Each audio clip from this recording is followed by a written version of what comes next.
Hello friends, welcome to my channel study skill. कैसे हैं आप सब? आई होप आप सब अच्छे होंगे और अपने पेपर की तैयारी अच्छे से कर रहे होंगे। तो फ्रेंड्स, आज की जो हमारी वीडियो होने वाली है वो है क्लास 12 फिजिक्स के ऊपर, यानी कि उसके ऐसे कौन कौन से क्वेश्चन है फिजिक्स में जो आपसे हर साल रिपीट होते हैं और वेरी वेरी इंपॉर्टेंट है। तो आज उन सारे क्वेश्चन के बारे में हम लोग बात करेंगे। सबसे पहले आप पहला क्वेश्चन देख रहे हैं, एक कूलम आवेश में कितने इलेक्ट्रॉन होते हैं। ये आपसे क्वेश्चन मोस्टली हर बार पूछा गया है और बहुत ज़्यादा इंपॉर्टेंट है ये, ठीक है। तो इसमें आपसे क्या पूछा रहा है, देखिए, एक कूलम आवेश में कितने इलेक्ट्रॉन होते हैं, यानी कि आवेश आपको दिया है और इलेक्ट्रॉन पूछा गया आपसे, मतलब कितने इलेक्ट्रॉन होते हैं एक कूलम आवेश में। तो सबसे बढ़िया क्वेश्चन करने का तरीका होता है, सबसे पहले आप लिखेंगे दिया है, मतलब जो कि गिवन है आपको क्वेश्चन में, ठीक है। तो आपके क्वेश्चन में क्या क्या गिवन है वो आपको सबसे पहले लिख देना है, ठीक है। तो इस तरह से आप लिखेंगे दिया है, क्या क्या दिया है, देखिए, वो एक कूलम आवेश, पहले उन्होंने बोल दिया एक कूलम आवेश, यानी कि आवेश जो है यानी क्यू, यानी कि आवेश को हम लोग क्यू से दिखाते हैं, तो क्यू यानी कि कितना है 1 कूलम, यानी 1 C आप इसको लिख सकते हैं, ठीक है। तो 1 कूलम हमको आवेश दिया हुआ है। आगे क्वेश्चन कह रहा है कि इलेक्ट्रॉन भी दिया हुआ, देखिए कितने इलेक्ट्रॉन होते हैं, कितने इलेक्ट्रॉन होते हैं वो पूछा है, यानी कि इलेक्ट्रॉनों की संख्या होती है एक कूलम आवेश में, वो कितनी होती है। तो आपको पता होगा कि इलेक्ट्रॉन की जो वैल्यू होती है वो कितनी होती है हमारी, वो होती है 1.6, ठीक है, 1.6 गुणे 10⁻⁻19 कूलम। ये सी लिखा है, इसको आप हिंदी में भी ऐसे भी लिख सकते हैं, वहाँ सी यानी कि कुलाम, सी फॉर ये कुलाम, ऐसे भी आप बता सकते हैं, ठीक है। इलेक्ट्रॉन में इतने कुलाम होते हैं एक इलेक्ट्रॉन में, और एक ही आवेश है। अब बोल रहा है कि एक कुलाम आवेश में आपके इलेक्ट्रॉन कितने होते हैं, तो आप उसके लिए फॉर्मूला आपने पढ़ा होगा फिजिक्स में, नहीं पढ़ा होगा तो आप इसके साइड में यहाँ देख लीजिए, ये होता है, देखिए Q is to n e. Most important question है बच्चों, हर साल पूछा गया है पेपर में आपके, Q is to n e, ठीक है। ये हमारा फॉर्मूला होता है। यहाँ से आपको देखिए क्या क्या है, अगर आप इस तरह से एक सिस्टमेटिक तरीके से उतारेंगे तो आपको इजी भी रहेगा तरीके में। क्या आप क्यू बताएंगे, क्यू आपके पास है, ई आपके पास है, यानी कि क्यू फॉर्मूले में आपके पास क्या क्या है, क्यू भी है, ई भी है, और क्या नहीं है, वो है आपके पास एन नहीं है, ठीक है। तो आपके पास क्या नहीं है, इसमें से एन नहीं है। तो एप, तो आप देखेंगे एन कैसे आप निकालेंगे, तो यहाँ निकालेंगे, तो यहाँ से हम नया फॉर्मूला बनाएंगे एन के फॉर्म में, ठीक है। एन के फॉर्म में फॉर्मूला बनाएंगे तो यहाँ बनेगा एन इक्वल्स टू, एन इधर रहेगा, ये मल्टीप्लाई में है कि में, तो इधर जाएगा तो डिवाइड में हो जाएगा, तो हम बता सकते हैं कि N equals to Q upon E, हमारा नया फॉर्मूला बनेगा, ठीक है। यहाँ से आप देखिए क्यू की जगह जो वैल्यू है वो रख दीजिए, क्यू की वैल्यू है 1 कूलम, तो आप रखेंगे 1 कूलम, ठीक है। अपॉन में यहाँ रख लीजिए, इलेक्ट्रॉन की जो वैल्यू है वो आप उतार सकते हैं, इलेक्ट्रॉन की जो वैल्यू क्या है वो 1.6 गुणे 10⁻⁻19, ठीक है। ये भी कूलम होता है, ये भी कूलम होता है, कूलम से कूलम कैंसिल हो जाएगा, ठीक है, क्योंकि इलेक्ट्रॉनों की जो संख्या होती है वो हमको बतानी, केवल इलेक्ट्रॉन हमको जो बतानी है वो इलेक्ट्रॉनों की संख्या बतानी है, ठीक है। तो इस तरह से आप बता सकते हैं। अब इसको आप डिवाइड कीजिए, तो यहाँ नेक्स्ट लाइन से यहाँ देख लीजिए, आप लिखेंगे 1 तो ऊपर रहेगा, अभी देखिए 10⁻⁻19 है, ये ऊपर जाएगा तो हो जाएगा 10⁻+19, ठीक है, ये +19 हो गया यहाँ पर, ठीक है, +19 लिखा हुआ है। देखिए, और यहाँ पर 1 है और ये 1.6 है, जब 1 को आप 1.6 से डिवाइड करेंगे तो आएगा 6.25, ठीक है। इसको आप डिवाइड करके जब देखिएगा तो आएगा 6.25, ठीक है। इस तरह से आप डिवाइड करेंगे, 1 अंदर रहेगा और 1.6 बाहर रहेगा, ठीक है।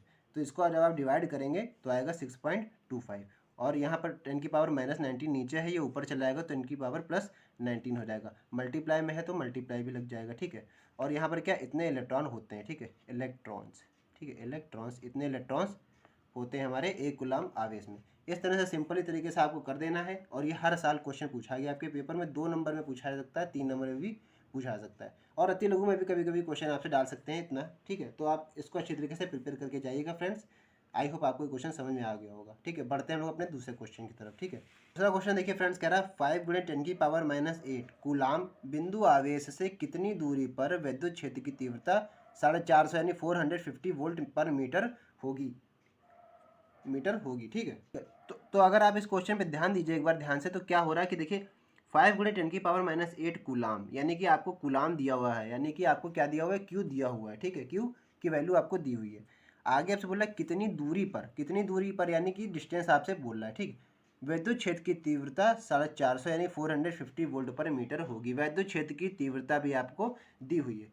तो इससे रिलेटेड जब तक आप वो नहीं लिखेंगे, जब तक आप ये नहीं लिखेंगे गिवन दिया है, तब तक आप फॉर्मूला नहीं समझ पाएंगे। तो आपको सबसे पहले लिखना है दिया है, ठीक है। इस तरह से आप उतारेंगे प्रश्न में, जैसे मैं उतार रहा हूँ उसी तरह आपको बिल्कुल पेपर में उतार के आना है, ठीक है। दिया है, क्या क्या दिया है, क्या क्या गिवन है वो आप बताएंगे। सबसे पहले आपको क्या गिवन है, ई, ठीक है। सबसे पहले आपको क्या गिवन है, आवेश, जो आवेश आपको दिया हो, तो आवेश लिखेंगे आप क्यू इज टू कितना दिया हुआ है, 5 गुणे 10⁻⁻8 कूलम, फॉर यानी कि सी फॉर कूलम, इतना आप बता सकते हैं। आगे आप बताएंगे जो आपको दिया है, अगला क्या दिया है, विद्युत क्षेत्र की तीव्रता भी इतनी है, तो यानी कि विद्युत क्षेत्र की तीव्रता को हम लोग दिखाते हैं ई से, तो ई इज टू लिखेंगे आप यहाँ 450 वोल्ट पर मीटर, ठीक है। यहाँ हिंदी में लिखा मैंने इंग्लिश में उतार दिया, उससे कोई दिक्कत नहीं है, ठीक है, वोल्ट पर मीटर। आप सोचिए इससे रिलेटेड कोई आपके मन में फॉर्मूला आ रहा है? देखिए आ रहा होगा, देखिए एक यहाँ पर आप लिखेंगे, इस तरह से आपने फॉर्मूला जरूर पढ़ा होगा। ये फॉर्मूला होता है हमारा E इज इक्वल्स टू, क्या होता है formula, E is equals to F upon Q, ठीक है, ये हमारा फॉर्मूला होता है फिजिक्स में, E is equals to F upon Q. तो यहाँ से आप एक और फॉर्म, यहाँ जब E is equal to F upon Q लिखेंगे, उसके बाद क्या है, यहाँ पर E की वैल्यू आप जानते हैं क्या होती है कूलाम का नियम में, E की जो वैल्यू होती है वो क्या होती है 1/4 pi epsilon naught Q by R square होती है, ठीक है, क्यू बाई आर स्क्वायर, ये हमारा ई की वैल्यू होती है, ठीक है, ध्यान दीजिएगा, ये हमारी ई की वैल्यू होती है। तो आप क्या करेंगे, ई की वैल्यू की जगह ये पूरी वैल्यू रखेंगे, ठीक है, और एफ अपॉन क्यू तो अपनी जगह रहेगा। अब यहाँ पर आगे देखते हैं नेक्स्ट लाइन क्या होने वाली है हमारी। और आप ये भी जानते होंगे जो 1/4 पाई एप्सिलॉन नॉट है, ये हमारा कांस्टेंट होता है, कांस्टेंट यानी कि इसकी वैल्यू क्या होती है, आप यहाँ लिख सकते हैं 1/4 पाई एप्सिलॉन नॉट, जो हमारा कांस्टेंट होता है, इसकी वैल्यू होती है 9 गुणे 10 की पावर 9, 9 गुणे 10 की पावर 9, 9 गुणे 10 की पावर 9, ये हमारे एप्सिलॉन नॉट की मतलब ये पूरी जो कांस्टेंट होता है इसकी हमारी वैल्यू होती है। और ई आपको पता है क्या दिया हुआ है, ई दिया हुआ है 450 वोल्ट पर मीटर, इतना हमको दिया हुआ है, ठीक। अब हम लोग बढ़ते हैं अपने आगे जो क्वेश्चन में दिया हुआ है उसकी तरफ, ठीक है। अब आप यहाँ लिख सकते हैं E इज इक्वल्स टू, क्या लिख सकते हैं, E इज इक्वल्स टू जो आपका दिया था, ठीक है, 1/4 पाई एप्सिलॉन नॉट के लिए क्या लिखेंगे 9 गुणे 10 की पावर 9, तो यहाँ लिखेंगे 9 गुणे 10 की पावर 9। क्यू के लिए क्या रखेंगे, मैंने कि मल्टीप्लाई में है, तो क्यू के लिए क्या दिया हुआ है 5 गुणे 10 की पावर -8, ये दिया हुआ है। अपॉन करेंगे, ठीक है, अपॉन में दिया हुआ है, अपॉन में क्या दिया हुआ है, अपॉन में आर स्क्वायर का देखिए यहाँ पर क्या कितनी दूरी पर, कितनी दूरी यानी कि हमको डिस्टेंस निकालनी है, नहीं पता, तो अपॉन में आर स्क्वायर ऐसे ही रहेगा, ठीक है। और ई की जगह यहाँ पर आप लिख सकते हैं 450 वोल्ट, ठीक है, 450 वोल्ट आप लिखेंगे यहाँ पर, ठीक है। ई की जो वैल्यू है हमको दी हुई है तो ई रहने देंगे, तो ई हम क्यों लिखेंगे, तो हमको ई की वैल्यू दी है तो 450 लिख सकते हैं। अब इसको क्रॉस मल्टीप्लाई कीजिए, अगर इसके नीचे 1 मानिए तो क्रॉस मल्टीप्लाई कीजिए, ठीक है। तो क्रॉस मल्टीप्लाई करेंगे तो क्या आएगा 450 आर स्क्वायर इक्वल्स टू, ठीक है, क्या आएगा 9 गुणे 10 की पावर 9, ठीक है, फिर मल्टीप्लाई 5 गुणे 10 की पावर -8 आएगा, ठीक, ये आ जाएगा, ये आ जाएगा। तो अभी आप इसको नेक्स्ट लाइन से आप इसको ऐसे उतार सकते हैं 450 गुणे आर स्क्वायर इक्वल टू, यहाँ पर देखिए 9 को 5 से मल्टीप्लाई करेंगे तो क्या होगा 9 5 जो 45 होता है, ठीक है, और यहाँ फिर मल्टीप्लाई लगाएंगे 10 की पावर, ये 9 है और ये 10 की पावर -8 है, तो आपने सुना होगा गुणे में जो घाती होती है मल्टीप्लाई में वो घट जाती हैं बढ़ जाती हैं, जो भी आपका साइन होता है उसमें सॉल्व हो जाती हैं। तो यहाँ पर देखिए गुणे का साइन है, 10 एक बार रहेगा तो एक बार 10 रहेगा, और 9 और -8, 9 - 8 यानी 1 आएगा, 10 की पावर 1, 10 की पावर 1 लिखिए या 10 लिखिए, बात वही है, ठीक है। फिर आप यहाँ लिखेंगे 450 R square equal to 55 multiply 10। अब यहाँ पर देखिए आर स्क्वायर की वैल्यू आपको निकालनी, तो आर स्क्वायर इधर रहेगा, ठीक है, और ये अपना 45 को अगर 10 से मल्टीप्लाई करते हैं सीधे 450 लिख दे रहे हैं, और ये मल्टीप्लाई में था तो इसके नीचे ये आएगा डिवाइड में आ जाएगा, तो 450 से 450 कैंसिल हो जाएगा, तो आर स्क्वायर बराबर क्या आएगा, आर स्क्वायर आएगा बराबर 1 मीटर, ठीक है, क्योंकि वोल्ट मीटर में था इसलिए 1 मीटर में आएगा। और यहाँ पर अगर अंडर रूट लगाएंगे आर बराबर यहाँ अंडर रूट 1 हो जाएगा, तो आप सबको पता होगा कि अंडर रूट 1 की वैल्यू क्या होती है 1 ही होती है, ठीक है। तो आर बराबर क्या आ जाएगा 1 मीटर आ जाएगा, ठीक है, तो 1 मीटर उसका आंसर आ जाएगा, यही हमारा आंसर है, ठीक है। आई होप आपको इस तरह का क्वेश्चन समझ में आया होगा। अब बढ़ते हैं हम लोग आगे नेक्स्ट क्वेश्चन की तरफ, ठीक है। अगला क्वेश्चन देखिए बहुत ही इंपॉर्टेंट है फ्रेंड्स, हर साल ये पूछा गया आपसे, बहुविकल्पी में मिलेगा आपको और आपको हो सकता है अति लघु में भी मिले। क्या क्वेश्चन कह रहा है 100 माइक्रोफेरेड यानी 100 माइक्रोफेरेड धारिता वाले संधारित्र को 10 वोल्ट तक आवेशित करने पर उसमें संचित ऊर्जा क्या होगी। यानी कि कोई हमारा जो है संधारित्र है, ठीक है, यानी कोई हमारा संधारित्र है उसको 100 माइक्रोफेरेड वाला है, ठीक है, जो संधारित्र हमारा वो 100 माइक्रोफेरेड का है, ठीक है, उसको 10 वोल्ट तक हमने आवेश दिया, यानी कि हमने उसको 10 वोल्ट तक चार्ज किया, ठीक है, उसमें संचित ऊर्जा क्या होगी, जो उसमें 10 वोल्ट तक आवेशित करने पर जो उसमें ऊर्जा संचित हुई होगी वो क्या होगी। तो आपने जरूर फॉर्मूला पढ़ा होगा संधारित्र द्वारा संचित ऊर्जा, आप लिखेंगे संधारित्र द्वारा संचित ऊर्जा का जो फॉर्मूला होता है वो क्या होता है, लिखेंगे संधारित्र द्वारा संचित ऊर्जा, ठीक है, संधारित्र द्वारा संचित ऊर्जा क्या है, क्या फॉर्मूला है उसका, फॉर्मूला उसका आप लिखेंगे U equals to half CV square, ठीक है, इस तरह से आप बताएंगे U equal to half CV square, ये आपने जरूर पढ़ा होगा फिजिक्स में, ये हमारा संचित ऊर्जा का फॉर्मूला होता है, ठीक है। आगे आप बताएंगे, आपको देखो सब कुछ क्या क्या गिवन है उस तरह से आप लिख सकते हैं, आपको क्या क्या दिया है पहले आप लिख लीजिए क्या क्या दिया है, ठीक है, ये तो हमने ऊपर फॉर्मूला लिख दिया, अब आप लिख सकते हैं कि दिया है, क्या क्या दिया है वो आप लिख सकते हैं, क्या क्या दिया है आपको दिया है जो हमारा C की वैल्यू होती है, C की वैल्यू क्या दिया हुआ है 100 माइक्रोफैरेड, क्या दिया है 100 माइक्रोफैरेड, इसको आप इसको फेरेड में चेंज करेंगे तो क्या होगा, 100 माइक्रो फेरेड को जब फेरेड में केवल चेंज करते हैं तो क्या होता है, 10⁻⁻6 से मल्टीप्लाई करते हैं। तो ये हो गया केवल फेरेड में, क्योंकि संधारित्र की धारिता होती है वो किस में मेजर की जाती है, फेरेड में, ठीक है। तो फेरेड में यूनिट यहाँ चाहिए हमको, इसलिए हमने फेरेड में इसको चेंज किया है। आगे आपको दिया है वोल्टेज भी दिया हुआ है, तो V इक्वल टू वी की जो वैल्यू दी हुई है क्या दी हुई है, 10 वोल्ट दी हुई है, ठीक है। इस तरह से आप लिख सकते हैं, गिवन C लिख लिया और मैंने ये V लिख लिया।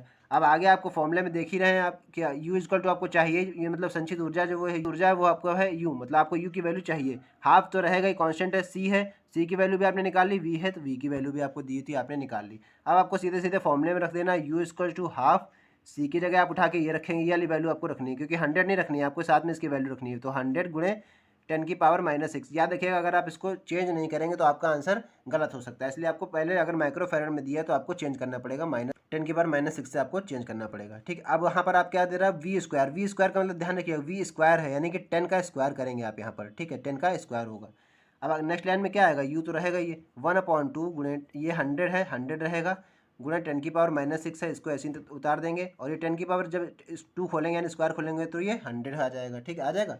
अब आगे क्या बताएंगे, देखिए U इक्वल्स टू क्या लिखेंगे आप यहाँ देखिए, अगर ये 100 और 100 अगर थोड़ा इजी तरीके से करेंगे तो क्या होगा, 100 और 100 1/2 रहेगा, और ये अगर 100 को करेंगे तो क्या होगा, 10 की पावर आप इसको ऐसे नहीं लिख सकते, देखिए 10 की पावर 4 और ये गुणे 10⁻⁻6, इस तरह से हो जाएगा। अब अगले लाइन में आप क्या बताएंगे, देखिए वे वाली जो पिछला रह गया था पन्ने पे वो मैंने यहाँ उतारा, ठीक है। U इक्वल टू 1/2 गुणे 10⁻4 और 10⁻⁻6। अब लिख सकते हैं U बराबर तो है ही है, यहाँ पर हाफ रहेगा और गुणे 10 की पावर, अगर आप देखिए इसको सॉल्व करेंगे तो क्या होगा, 10⁻4 और 10⁻⁻6, तो ये तो पावर रहेगी, और 4 ये -6 यानी 10⁻⁻2 आ जाएगा, देखिए कुछ इस तरह से आ जाएगा। अब जब इसको आप सॉल्व करेंगे तो 10 की पावर तो रहेगी, 6 - 4 यानी -2 आ जाएगा। अब आप इसको और क्या लिख सकते हैं, 1/2, और ये देखिए अगर आप इसको सॉल्व करना चाह रहे हैं तो 10⁻⁻2 है, जैसे पिछले वाले क्वेश्चन में क्या हुआ था वो नीचे आ जाएगा, ये -2 है नीचे आ गया तो +2 हो गया, इस तरह से हो गया। आगे आप इसको लिख सकते हैं 1/, और ये जब इसका 2 गुणे 100 लिख देंगे यहाँ पर, ठीक है, इस तरह से हो जाएगा। अगले नेक्स्ट लाइन में आप क्या लिखेंगे, U इक्वल टू 1/200, 1/200। अब 1/200 को जब आप डिवाइड करेंगे तो यानी आप अगर थोड़ा इजी करना चाह रहे हैं तो क्या करेंगे, 1/2 को पहले डिवाइड कर लीजिए, थोड़ा इजी करना चाह रहे हैं तो इसको पहले 1/2 से डिवाइड कीजिए और 100 ऐसे ही रहने दीजिए जो यहाँ पर था। तो 1 को जब 2 से डिवाइड करेंगे तो क्या आएगा, 1 को जब 2 से डिवाइड करेंगे तो आएगा 0.5, कुछ इस तरह से आएगा हमारा, ठीक है। 0.5 और गुणे क्या हो जाएगा 0.5 और अपॉन ये 100 रहेगा, इस तरह से रहेगी, ठीक है। तो आगे क्या आप बताएंगे, अगर आप देखिए यहाँ पर तो 0 इसको अगर ये पॉइंट हटाएंगे तो नीचे एक 0 और नहीं बढ़ जाएगा, तो यहाँ इस तरह से हो जाएगा 5/1000 हो जाएगा, इस तरह से हो जाएगा। आप इसको आगे क्या लिख सकते हैं, 5 गुणे 10 की पावर ये 3 है, नीचे रहेगी 10 की पावर 3, ऊपर जाएगा तो 10⁻⁻3। ये हमारा U यानी कि जो हमारी ऊर्जा होगी संचित ऊर्जा वो U होगी, U बराबर, ठीक है, ये हमारा आंसर आ जाएगा। यूनिट आप जरूर लगाइएगा, यूनिट आएगा इसका जूल, ठीक है, जो ऊर्जा का मात्रक होता है हमारा वो जूल होता है। तो इस तरह से आप यहाँ सॉल्व कर सकते हैं इसको, ठीक है। बहुत इंपॉर्टेंट क्वेश्चन था इसलिए आप इसको मैंने बताया, ठीक है। आगे देखते हैं हम लोग अपने बढ़ते हैं नेक्स्ट क्वेश्चन की तरफ।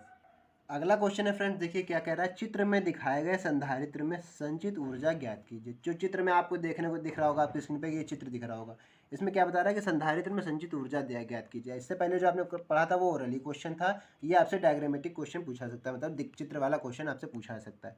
इसमें आप बताएंगे, देखिए क्या पूछा रहा है आपसे, देखिए यहाँ पर आपको एक परिपथ दिया गया है, एक छोटा मतलब आसान सा परिपथ है, इसमें देखिए आप करंट दी जा रही है 2 एम्पियर की, ठीक है, और इसमें रेजिस्टेंस जो दिए हैं वो क्या है, 3 रेजिस्टेंस दिए गए हैं, 2 ओम 3 ओम और ये 5 ओम के 3 रेजिस्टेंस लगे हुए हैं, किसमें लगे हैं, श्रेणी क्रम में लगे हुए हैं, ठीक है, आपको तो दिख ही रहा होगा ये।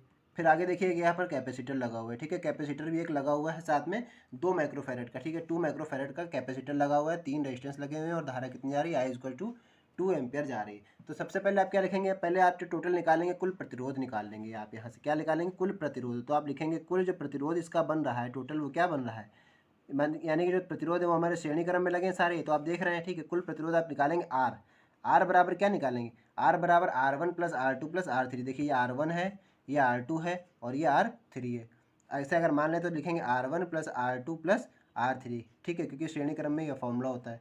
तो टोटल R जो निकल के आएगा, R1 क्या है 2 है, R2 कितना है 3 है और R3 कितना है 5 है, इतना है। तो हमारा जो टोटल R निकल के आएगा वो आएगा 2 3 5 और 5 10 ओम आएगा।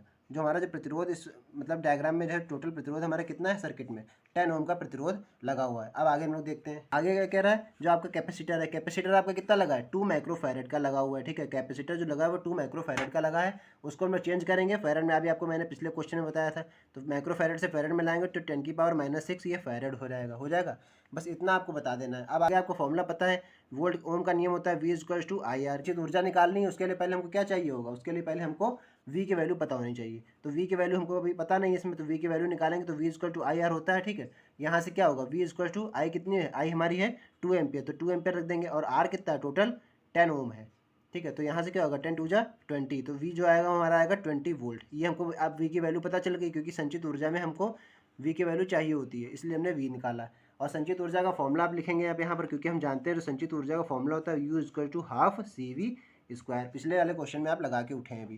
तो यहाँ पर आप क्या बताएंगे, ये यहाँ पर U रहेगा और हाफ रहेगा। C कितना है हमारा, C अभी मैंने आपको बताया था, ये वाली वैल्यू रखी जाएगी, ठीक है। ये वाली वैल्यू रखेंगे 2 × 10⁻⁻6 और मल्टीप्लाई V कितना है वो 20, यानी कि 20 का स्क्वायर। 20 को आप स्क्वायर लिखिए या 20 को 2 टाइम्स लिख दीजिए, वही बात है। ये 20 को आप स्क्वायर लिखिए या 20 को आप 2 टाइम्स लिख दीजिए, बात वही है, ठीक है।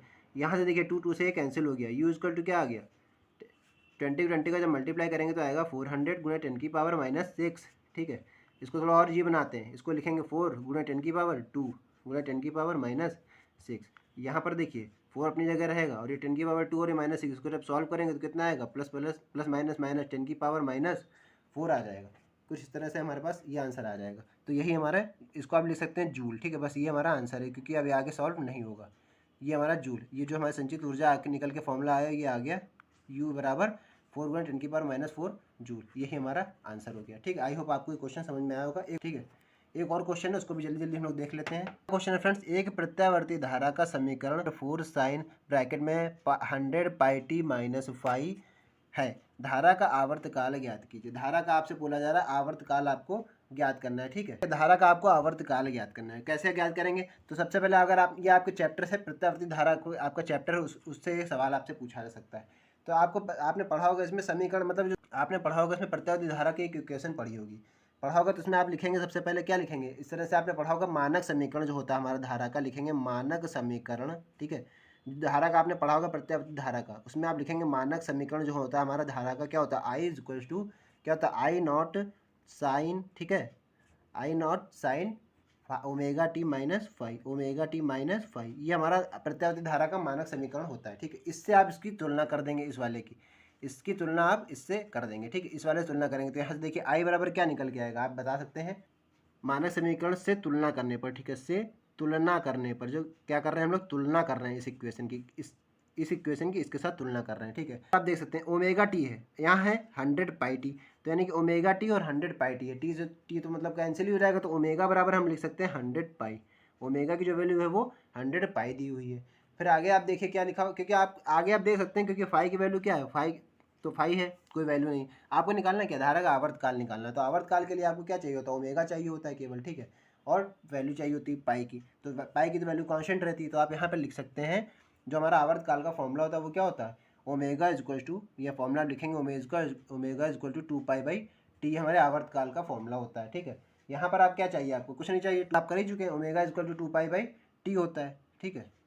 तो यहाँ पर आपको t चाहिए, ओमेगा की वैल्यू आप निकाल चुके हैं 100π, तो क्या रखेंगे आप ओमेगा, यानी कि आप इस तरह से इसको लिख सकते हैं 2π/t बराबर ओमेगा की जगह 100 आप लिख देंगे इस तरह से। फिर आगे क्या होगा, यहाँ अगर 2π रहेगा, ठीक है। अगर यहाँ से t की वैल्यू बताना चाहें तो क्या होगा, t ऊपर जाएगा, तो अगर आप ऐसे लिखना चाहें t इधर रहेगा और ये 100 इधर नीचे आ जाएगा, तो इस तरह से कुछ इक्वेशन बन जाएगी। देखिए 2π/100 कुछ इस तरह से इक्वेशन बन जाएगी। अब आगे क्या, आप इसको आप सॉल्व कर लीजिए। अगर इसको आप काट रहे हैं तो 1 और ये 50 हो जाएगा नीचे, ठीक है, यहाँ 1 और 50 हो जाएगा, इस तरह से हो जाएगा 1/50। और 1/50 को आप यहाँ देखिए आगे मैं लिख रहा हूँ, ठीक है। t क्या होगा 1/50 को जब आप डिवाइड करेंगे तो क्या होगा, आपको पता है 1/50 को डिवाइड करते हैं तो आएगा 0.2। जब आप 1/50 को डिवाइड करेंगे तो आएगा 0.02, ठीक है। आगे साथ में क्या लगा हुआ है, पाई से पाई कैंसिल हो जाएगा। देखिए पाई यहाँ 100π था ना, तो पाई से पाई भी कैंसिल हो जाएगा आपका, ये पाई से पाई कैंसिल हो गया, तो क्या होगा 0.02, ये इतना आप लिख सकते हैं। बस ये हमारा आवर्तकाल है। ये किस में आएगा, सेकंड में आएगा, मिनट में आएगा, याद रखिएगा सेकंड में आएगा आवर्तकाल, ठीक है, क्योंकि सेकंड में क्वेश्चन दी हुई थी, तो ये सेकंड, बस ये हमारा आंसर हो गया, ठीक है। तो आवर्तकाल भी आपने निकालना सीख लिया है और बाकी संचित ऊर्जा वाला भी आपने सीख लिया कैसे पूछा जा सकता है, ठीक है। तो सारे क्वेश्चन ही मैंने आपको बता दिया इंपॉर्टेंट है। बहुविकल्पी में पूछा सकता है और आपसे अति लघु में भी और लघु में भी पूछा सकता है। ये सारे क्वेश्चन है न्यूमेरिकल है, याद रखिएगा। थ्योरी में भी नंबर आपको मिलते हैं, अगर आपको न्यूमेरिकल है तो न्यूमेरिकल भी आपको ज़्यादा से ज़्यादा नंबर दिलाता है, अगर आप उसको सही सिस्टमेटिक तरीके से आप उसको कर ले जाएंगे। फ्रेंड बस ये कुछ इंपॉर्टेंट क्वेश्चन थे जो कि हर साल आपसे पूछे गए थे, इसलिए इस पर मैंने एक ये वीडियो बनाई थी। आई होप आपको वीडियो अच्छी लगी होगी। अगर चैनल पर नया है तो एक बार चैनल को सब्सक्राइब कीजिएगा। तो वीडियो अच्छी लगी हो तो इस वीडियो को लाइक कीजिएगा और इस वीडियो को अपने फ्रेंड्स में भी शेयर कीजिएगा, ताकि आपके फ्रेंड्स के भी हेल्प हो सके। तो फ्रेंड्स बस आज की वीडियो में इतने ही, मिलते हैं नेक्स्ट वीडियो में, तब तक के लिए जय हिंद।